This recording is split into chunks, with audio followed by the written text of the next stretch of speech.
வணக்கம். அன்புக்கு பஞ்சமில்லை. நேத்திக்கு அன்புக்கு பஞ்சமில்லை பேசலை. ஏன்னா அன்புக்கு பஞ்சம்னு அர்த்தம் இல்லை. வேற சில காரணங்களால என்னால் பேச முடியல. உடல்நிலை சரியில்லை, அதனால பேசல. உடல்நிலை சரியில்லை அப்படின்னு சொல்லும் பொழுது எனக்கு அசோக் அண்ணன் அப்படின்ற ஒரு அண்ணன் ஞாபகத்துக்கு வந்தாங்க. எங்க வீட்டுக்கு அந்த அசோக் அண்ணன் அடிக்கடி வருவார். கேரளாவை சேர்ந்தவர் அவர். என்னுடைய சின்ன வயசில் எங்கள் அக்கா வீட்டுக்காரரு வெங்கிட்டு, மதி, ரவின்னு ஒருத்தர், இவங்களோடலாம் சேர்ந்து இவரும் ஒரு ஃப்ரெண்டு. எல்லாரும் ஒரே ஜமாவாக இருப்பாங்க. ஒரு 8-10 சைக்கிளில் எல்லாரும் ஆளுக்கு 2 பேராக கிளம்பி ஒன்றா படத்துக்கு போவாங்க. அப்படிலாம் இருக்கும். இந்த அசோக் அண்ணங்கிறவர் மலையாளி. ஆனால் தமிழ் பேசுவார். ஆனால் அவருக்கு இயல்பாகவே திக்கி தான் பேசுவார். அதனால ஆள் ஜம்முன்னு சகப்பா ஜம்முன்னு இருப்பார். அவரை விட ஜம்முன்னு இருக்கிறது அவருடைய சைக்கிளாக தான் இருக்கும். மனுஷன் சைக்கிளை அப்படி பாதுகாப்பார். அவர்கிட்ட இருக்கிற ஒரு விஷயம் என்னன்னாக்கா, சைக்கிளை எடுத்துட்டு வந்தாருன்னா அதை ஸ்டாண்டு போடுற சத்தம் கூட தெரியாது. அப்படி சைக்கிளை ஓட்டிட்டு வருவார். ஸ்டாண்டு அப்படி பூ மாதிரி போடுவார். சைக்கிளை எடுத்துட்டாக்க சில பேர் டொக்குன்னு தட்டுவாங்கல்ல ஸ்டாண்டுக்கு, அது மாதிரிலாம் செய்ய மாட்டார். தேவையில்லாமல் பெல் அடிக்க மாட்டார். தேவையில்லாமல் பிரேக்கை போட மாட்டார். தேவையில்லாமல் வேகமாக ஓட்ட மாட்டார். அப்படி ரதத்தில் ஒருத்தர் வந்தால் எப்படி இருக்கும், அது மாதிரி தான் அந்த சைக்கிளை அவர் லவ் பண்ணிட்டு இருந்தார். அதே போல் அசோக் அண்ணன்கிட்ட இன்னொரு விஷயம். நான் அசோக் அண்ணன்னு சொல்கிறேன்னாக்கா, நான் அப்போ 7வது 8வது 9வது இந்த தருணங்கள். அந்த அண்ணன் ராலே சைக்கிள் வச்சிருப்பாரு. ராலே சைக்கிளை வச்சுக்கிட்டு பத்திரமா வச்சுக்கிட்டு தொடச்சி ஆயில் போட்டு அதை போட்டு இதை போட்டெல்லாம் மெயின்டைன் பண்ணிக்கிட்டு அதை அப்போ 800 ரூபாய்க்கு சைக்கிள் வாங்கியிருக்கிறாருன்னா ஒரு 6 மாதம் கழிச்சு 900 ரூபாய்க்கு அந்த சைக்கிளை விற்பார். 950 ரூபாய்க்கு விற்பார். அதுக்கு பிறகு பார்த்தாக்கா பிஎஸ்ஏ சைக்கிள் வாங்குவார். பிஎஸ்ஏ சைக்கிள் வாங்கி ஓட்டிட்டு இருப்பார். பிஎஸ்ஏ சைக்கிள் வாங்கி முடிச்சுட்ட பிற்பாடு ராபின் ஹுட்னு ஒரு சைக்கிள் இருந்துச்சு. எனக்கு தெரியாது, அவரை வச்சு அவர் மூலமாக தான் எனக்கு அது தெரியும். பாண்டிச்சேரியில் அந்த சைக்கிள் உண்டு. இப்போ இது இருக்கான்ன்றது தெரியல. அந்த ராபின்ஹுட் சைக்கிளில் உட்கார்ந்தாலே நமக்கு ஒரு ராஜகம்பீரம் வந்துடும். அந்த சைக்கிளை வச்சுக்கிட்டு ஓட்டிட்டு இருப்பார். இப்படி தடக்குன்னு மாற்றுவார். மழையில நனைஞ்சு வந்தாருன்னா தொப்பெல்லாம் நனைஞ்சு வருவார். எங்க அம்மா கண்ணா பண்ணு திட்டி, ஏண்டா இப்படி நனைஞ்சு வந்திருக்கு அறிவு கட்ட பேர அப்படின்னு சொல்லிட்டு எங்க அம்மா துண்டெல்லாம் கொடுப்பாங்க. துண்டெல்லாம் இருக்கட்டுமோ, முதல்ல ஒரு பழைய துணி ஏதாவது கொடுங்க மாமி அப்படின்னு சொல்லிட்டு அப்படியே சொட்ட அவர் தண்ணி ஊத்திட்டு இருக்கோம் அவர் தலையில இருந்து உடம்புல இருந்துன்னு.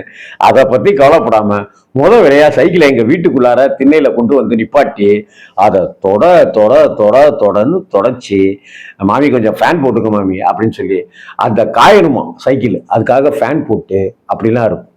அதுக்கப்புறம் பார்த்தாக்கா ஆயில் கேன் அங்கே ஒன்று வச்சிருப்பாரு.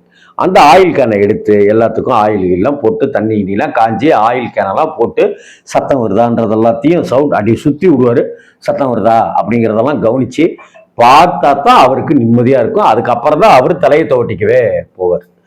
இப்படிப்பட்ட அசோக் அண்ணன்கிட்ட எனக்கு பிடிக்காத விஷயம் என்ன அப்படின்னாக்கா, மனுஷன் சைக்கிளை தரவே மாட்டார் எனக்கு. அண்ணே ஒரு ரவுண்டு போயிட்டு வரேண்ணே, வேணாண்டா எங்கேயாவது கீழே போட்டுருவேன், அதெல்லாம் வேணாம், இப்பதான் கத்துக்கிட்டு இருக்க, இன்னும் கொஞ்ச நாள் ஆகட்டும் அப்படின்னு. சரி, எனக்கு தான் தரமாட்டாரா அப்படின்னு பார்த்தாக்கா, நான் சொன்னல எங்க அக்கா வீட்டுக்காரரு வெங்கிட்டு, மதி, யாருக்குமே தரமாட்டாரு.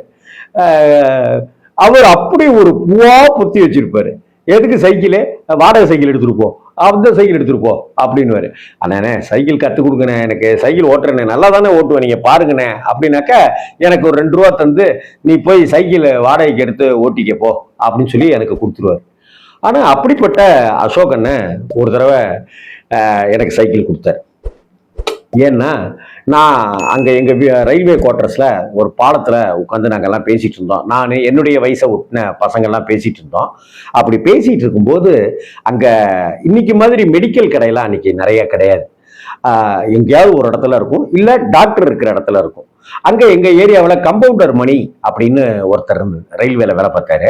அவங்க குடும்பமே எங்களுக்கு நல்லா தெரிஞ்ச குடும்பம். எங்கள் அக்கா ஜமுனாவும் அவங்க வீட்டில் இருக்கிற உஷாங்குவும் கிளாஸ்மேட், ஒன்றா படித்தவங்க. அப்போ நாங்கள்லாம் உட்காந்து பேசிட்டு இருந்தோம். அவர் வந்தார். வந்துட்டு எங்கள்கிட்ட நின்று பேசிட்டு, என்னடா விளையாண்டுட்டு இருக்கீங்களா, என்ன வீட்டுக்கு போலையாடா அப்படி இப்படிலாம் கேட்டு பேசிட்டே இருக்கும்போது பார்த்தாக்க ஒருத்தங்க சைக்கிளில் ஹஸ்பண்டு ஒய்ஃபு வந்தவங்க தடக்குன்னு நடுவில் பன்னி குறுக்க வந்துருச்சுன்னு சொல்லி தடுமாறி அப்படியே கீழே விழுந்து அவங்களுக்கு சிராய்ப்பு ஏற்பட்டுருச்சு. காயம் ஏற்பட்டுருச்சு முட்டிக்கிட்ட அந்த ஐயாவுக்கு, அந்த ஓட்டிட்டு வந்த அந்த ஐயாவுக்கு. உடனே இவர் பதறி போய், டேய் அந்த கம்பவுண்டர் மணி தான் உங்களுக்கு நல்லா பழக்கமாச்சுல, போய் அவங்கள்ட்ட கொஞ்சோண்டு டிஞ்சரும் கொஞ்சோண்டு பஞ்சும் பேண்டடும் வாங்கிட்டு வந்துரு அப்படின்னாரு. டேய் மாப்பிள்ள சைக்கிள் வீட்டில் இருந்து எடுத்துருவாடா அப்படி இப்படின்னு நான் என் ஃப்ரெண்டுங்கள்ட்ட, என் கூட இருக்கிற ஃப்ரெண்டுங்கள்ட்டலாம் சொல்லிட்டு இருக்கேன். என்கிட்ட சைக்கிள் கிடையாது.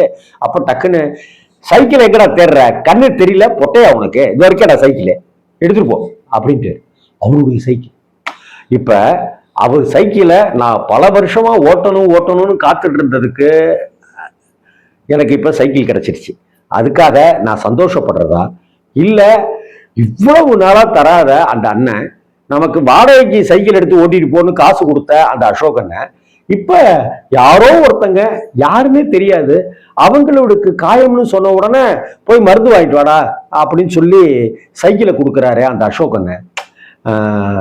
அப்ப எனக்கு அந்த அசோக் அண்ணனுடைய அந்த செயல் பெருசா தெரியல.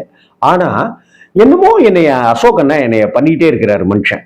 அது என்னால அதை அப்போ புரிஞ்சிக்க முடியல அந்த வயசுல. ஆனா அடுத்தடுத்த காலகட்டங்கள்ல அசோக் அண்ணன் மேல எனக்கு ஒரு பெரிய மரியாதையும் பெரிய அன்பும் பெரிய சிநேகிதமும் பெரிய உயர்வான மதிப்பும் ஏற்பட்டுச்சு. நான் 10th +1 அந்த மாதிரி படிக்கும்போது. அதற்கு பிறகும் கூட எனக்கு அசோக் அண்ணன் சைக்கிள் தரல. ஆனா சைக்கிள் தராட்டினாலும் அசோக் அண்ணன் மேல எனக்கு கோபமே வரல. ஏன்னா நான் 7வது 8வது படிச்சுட்டு இருக்கும்போது அந்த இரவு நேரத்துல ஒரு 7:30 8 மணி போல யாரோ ஒருத்தங்க யாருன்னே தெரியாது அவங்க கீழே விழுந்துட்டாங்கன்ன உடனே பதறி போன அந்த அசோக் அண்ணனோட மனசு இருக்குல்ல, அது எனக்கு சைக்கிள் தராட்டினாலும் பரவாயில்ல அப்படிங்கிற மாதிரி சொல்ல வச்சுது. அவர் எனக்கு சைக்கிள் கொடுத்து டிஞ்சரும் மருந்தும் பஞ்சும் கொஞ்சம் வாங்கிட்டு வரான்னு சொன்னப்போ கூட எனக்கு சைக்கிள் ஓட்டிட்டு போற சந்தோஷத்தை தாண்டி என் மனசு அசோக் அண்ணன் மேல ஒரு கனத்த மனசோட தான் நான் இருந்தேன். அந்த மாதிரி மனிதர்களோட உறவாடியது தான் எனக்கு இன்னைக்கு எல்லா மனிதர்கள் மேலேயும் எனக்கு அன்பு இருக்கிறதுக்கு காரணம் அப்படின்னு நினைக்கிறேன். இது எங்க அப்பா அம்மாவில இருந்து ஆரம்பிச்ச ஒரு விஷயம். அன்புக்கு பஞ்சமில்லை. வணக்கம்.